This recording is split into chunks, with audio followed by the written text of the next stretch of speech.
Assalamualaikum warahmatullahi wabarakatuh. Berjumpa lagi kita dengan pelajaran fikih kelas 7 masih dengan tema yang sama yaitu Toheroh. Kali ini kita di pertemuan kedua. Selanjutnya simak video selengkapnya. Yang pertama adalah macam-macam air. Macam-macam air ada 4. Yang pertama adalah tohir mutohir ghairu makruh isti'maluhu. Yang kedua adalah tohir mutohir makruh isti'maluhu. Yang ketiga adalah tohir ghairu mutahhir. Dan yang keempat adalah air najis.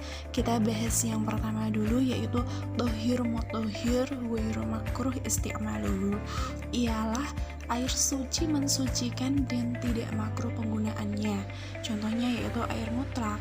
Sedangkan macam-macam air mutlak itu ada 7 macam, yaitu air laut, air sumur, air sungai, air salju, air sumber, air embun, dan air hujan.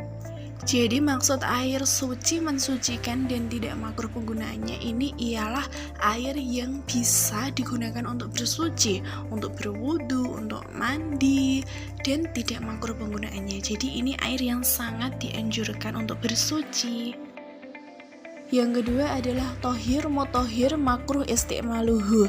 Air suci mensucikan dan makruh penggunaannya, yaitu air musyammas. Jadi airnya itu suci tapi makruh untuk digunakan bersuci. Sedangkan pengertian air musyammas ialah air yang panas karena terkena sinar matahari.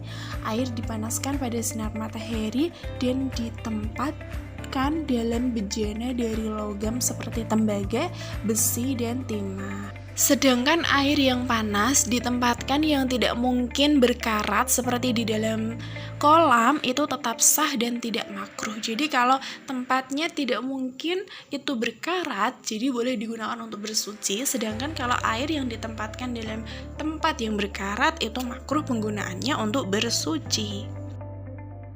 Selanjutnya yang ketiga ialah tohir ghairu mutohir atau air suci tidak mensucikan.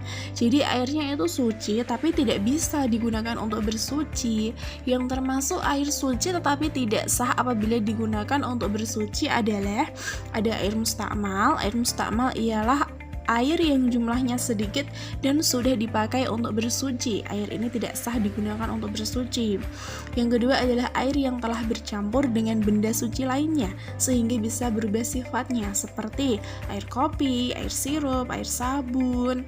Yang ketiga adalah air suci yang dari buah-buahan dan sejenisnya seperti air kelapa, air jeruk, dan air tebu.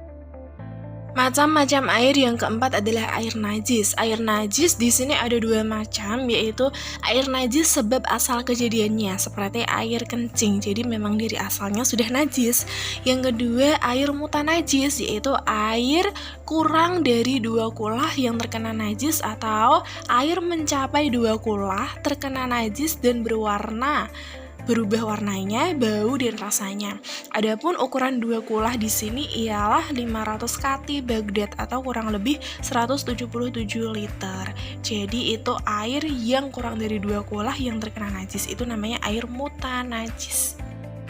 Selanjutnya ialah tata cara bersuci. Ada 4 macam tata cara bersuci. Yang pertama adalah dengan wudu, yang kedua adalah dengan mandi janabah, yang ketiga dengan tayamum, yang keempat dengan istinja. Nah, teman-teman, begini cara wudu yang benar. Pertama, membaca bismillah sambil mencuci kedua telapak tangan sebanyak 3 kali. Setelah itu berkumur sebanyak 3 kali. Dan setelah itu, menghirup air ke dalam hidung, lalu mengeluarkannya. Dilakukan sebanyak 3 kali. Membaca niat. Nawaitul wudu'a li raf'il hadatsil asghari fardhan lillahi ta'ala. Saat membaca niat, bersama-sama dengan membasuh wajah dan meratakan air ke wajah dilakukan sebanyak 3 kali.